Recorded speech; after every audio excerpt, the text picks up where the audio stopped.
Hi guys, welcome to my channel. I'm Jason White. This is Jason's Weird Reads. Thank you for joining me.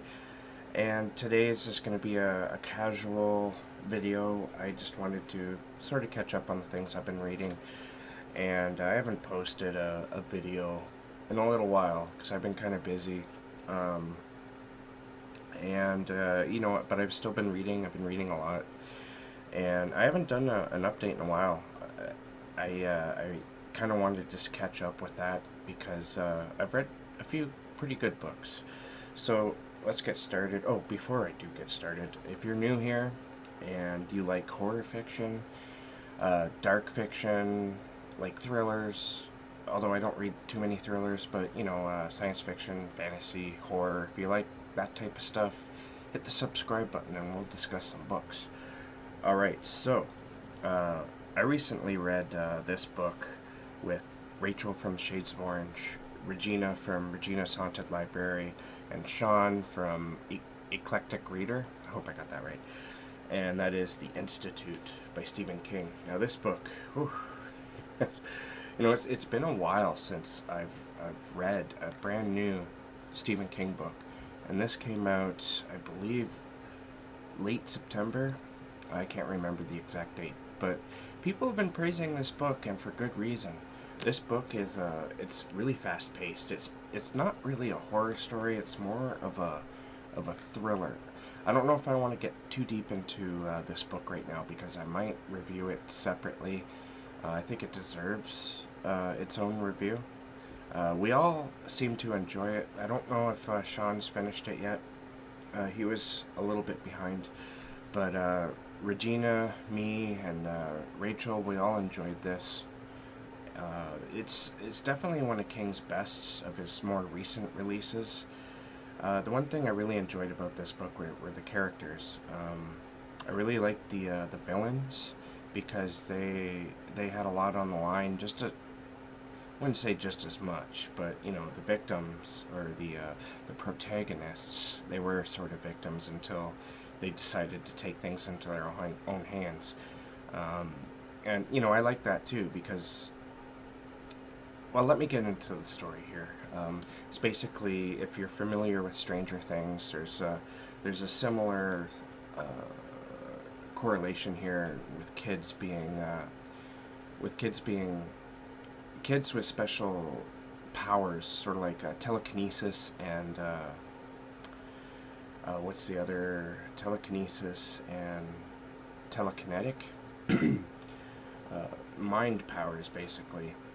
They're basically kidnapped by this organization and they're thrown into an institute where they're studied and they're used for something.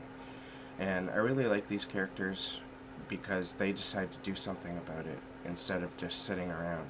And it all comes together brilliantly.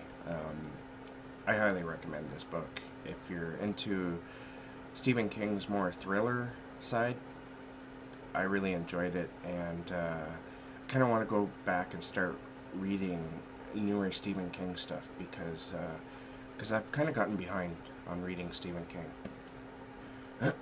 The Institute was you know, just a lot of fun. All right, so next, well, not next, but I also read Lord of Chaos by Robert Jordan, which I don't have a physical copy of. I don't know why. And Crown of Swords by Robert Jordan. Now these books, obviously I'm still trucking through these, and they're a lot of fun. One thing I like about them is how much they've become a part of my life in a sense because I've been listening to the audiobooks, and I'm listening to them pretty much anytime I'm alone, or I can throw on my earbuds and just zone out to it. You know, there's plenty of times where I listen to this, and it's been, excuse me, about 8 months now. That's a crazy thing to say. It's been a long time. I mean, I'm on book 8 now, so it's got to be the eighth month. um, so it's become a part of my life. I've never really been this dedicated to a series before. That's not to say that I'm blindly loving it. The series does have its flaws, but despite its flaws, it's still good. I really like the characters. The characters are developing in interesting ways. And, you know, the storyline itself is developing very slowly, like the main arc. But there's so many other things going on. You gotta wonder, like, when these books were being released, when this book was released, when people came to the end of it and there was nothing to read, you had to wait for the next book. What were people thinking? Like, how is this series going to end? And to think that it ends on book 14 is, I don't know, it's kind of strange. But, excuse me, yeah, I'm enjoying it a lot. I'm going to keep going until I'm done. And I'm pretty sure the Goodreads group read for this, the group read, I'm pretty sure it's dead now. I haven't been updating the threads for the book discussions, and the reason why is because nobody's commenting on them, and so. But I am going to continue. I mean, I'm on book 8 now, and might as well just get into that now. It's Path of Daggers. This is my paperback copy, um, and yeah, I'm enjoying it. Book 8. I'm almost there. More than halfway now. Alright, so, I also read this book with Rachel from Shades of Orange, and Scott from Book Invasion. I was thinking of doing a separate review on this one as well, because I said I would, and to Scott on his review on this.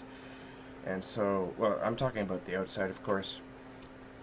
This book here, it's a very kind of strange book. It's very much a Lovecraftian kind of, without being necessarily Lovecraft or Lovecraftian.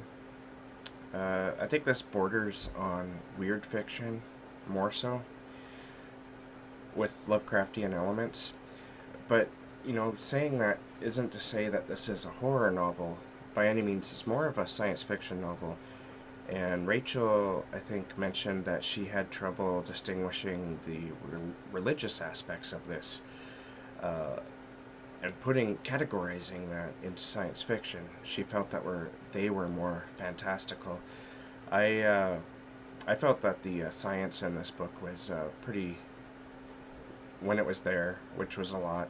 It felt like a hard science fiction book to me, but I can understand the fantastical elements or the religious aspects being more of a fantasy-like thing.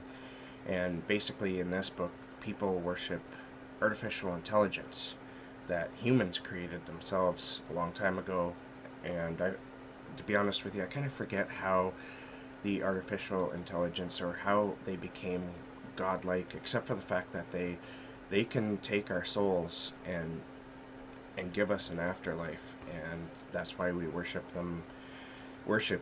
And there's also, well, there's like different types of the artificial intelligence, and the one we follow in this book is Nemesis. It's like the god of it's like the god of, I want to say vengeance, but that's not it. It's more like a law and punishment type thing, crime and punishment. So people who are heretical, they will be hunted down by Nemesis and punished, if not completely destroyed. So yeah, there's some really fantastic ideas in this book. I really enjoyed it. I would recommend it to anyone who wants something a little different. And the one thing that was really cool about this book is the main character, Yasira. She was or is an autistic scientist, and the author, Ada Hoffmann, is autistic. And you know what? I couldn't tell that. I have tried reading books by autistic people before, and there was like a disconnect. This one I didn't feel any disconnect. I felt that the characters were all well-rounded, and the plot itself was very fascinating. It kept me going, and I enjoyed it a lot. I would recommend it to anyone who wants something kind of different for science fiction. Alright, that's it for the physical books. I don't know if I'm going to get any of the pictures for... I just want to get this video out because, like I said, it's been a while. And, you know, it's getting kind of... The time here is getting a little bit long because I just keep jabbering like blah blah blah blah. I just can't stop. Alright, so I also read Black January by Douglas Wynne, Smoke and Dagger by the same author, and Red Equinox by the same author, Douglas Wynne. The reason why I did this is because I had the opportunity to talk to Douglas. He contacted me via the Darkness Dwells podcast email, and he asked to be on the show. I was kind of shocked because I am aware of who Douglas Wynne is. He's a cosmic horror writer, and he writes, well, at least within this series, he writes in sort of a Lovecraftian world that he's adapted and made his own. And so I decided to read as many books of his as I could before interviewing him, and I'm glad I did because these books are really great. Red Equinox is the first book by Douglas Wynne. That's in his Spectra series, and that's what all these books are. And it was a lot of fun. One thing I really enjoyed about this book, and one thing you can take away from it, is is the fact that his main character in this series is a woman who suffers from SAD, and so when it becomes wintertime, she has trouble sometimes just getting out of bed. And I can actually very much identify with that. I am not a big fan of winter. In fact, lately I've been feeling kind of ugh, and just, you know, life has been rather busy, and all I want to do is just kind of stare at the wall for a while. Alright, so I read Red Equinox, and then Black January is the second book that I read, and that's part 2. And that was really good too. It was kind of like a haunted house story with the same characters. And I really enjoyed that one. And then I read Smoke and Dagger. I read that one between those two books. Smoke and Dagger is a prequel that goes back 70 years before what happens in Red Equinox. And the reason for that is because the series itself is about Spectra, basically, which is an organization that tries to keep the evil gods from returning and destroying the planet. And so Spectra had to have a starting place, and that's where Smoke and Dagger takes you. It's basically the beginnings of Spectra, and it was a lot of fun too.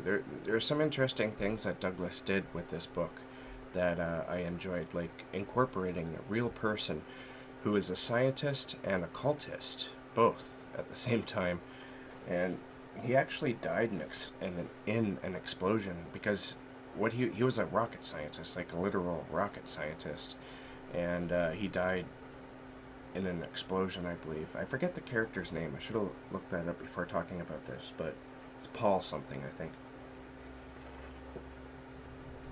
I'm going to put the link somewhere down there when it's done, because I haven't finished editing it yet, and that's what I'm doing after this video. And so yeah, I'll get the link for that at some point, put it there so you can go listen to that interview if you want. It was a really great interview. I had a lot of fun. And I also read Binti by Nnedi Okorafor. This book actually kind of disappointed me. I really wanted to like this book because you know, it takes an African tribe and throws it into space, basically. And one thing I liked about that idea is because I know nothing about African tribes or how they lived, and the author didn't really take us there at all, and that was disappointing. And there's a scene in this book where a ship is being invaded, and it didn't feel like it was being invaded, and that was like pretty much the entire story. And that was the problem. You know, usually, like, when you're reading Robert Jordan, it's like, dude, cut back on all the detail, please. Where Nnedi Okorafor really needs to add detail. I mean, and a lot of it, too. It just felt like it was missing. It felt like you were reading a skeleton. and it wasn't fleshed out at all when it really needed that flesh.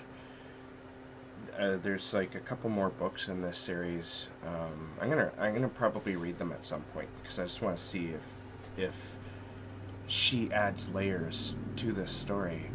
Because it felt like, well, you could tell it was the first book of series, and I really want to explore the world a bit more, and I'm hoping that she'll get a little bit more detailed, I guess. All right, so that's what I've read recently. Um, Actually, there is one more, but I'm gonna save it for my Halloween wrap up.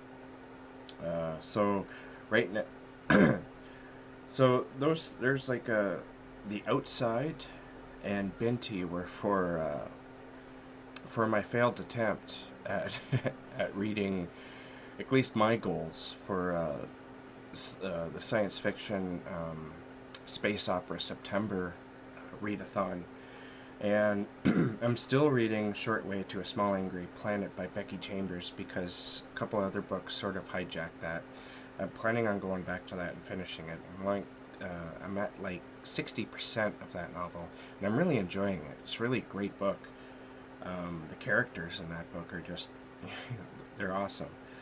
Uh, and I'm also reading because recently I got a Kindle Fire to see what it was like, and I'm kind of disappointed because you can't in Canada here you can't even get Audible on it, and Amazon owns Audible. It's like, what?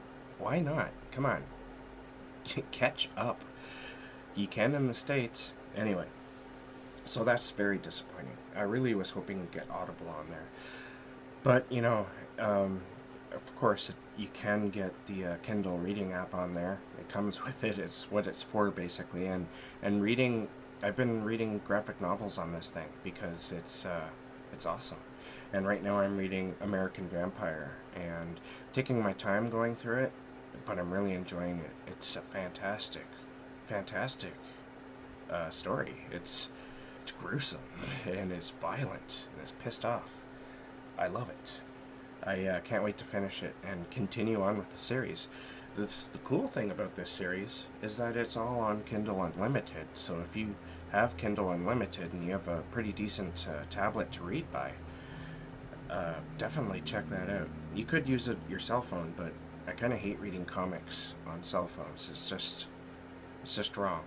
But on this tablet, it's perfect. It's like absolutely perfect. All right, so that's my that's my reading wrap up for at least a couple of months. Uh, I'm probably going to be doing another one shortly because I want to discuss some of the Halloween books I've been reading, or the Halloween themed books. And so, yeah, if you stuck around this long, thank you so much. And I'm going to head out now. Thank you for watching. Keep being creative, and I will catch you in the next bookish video.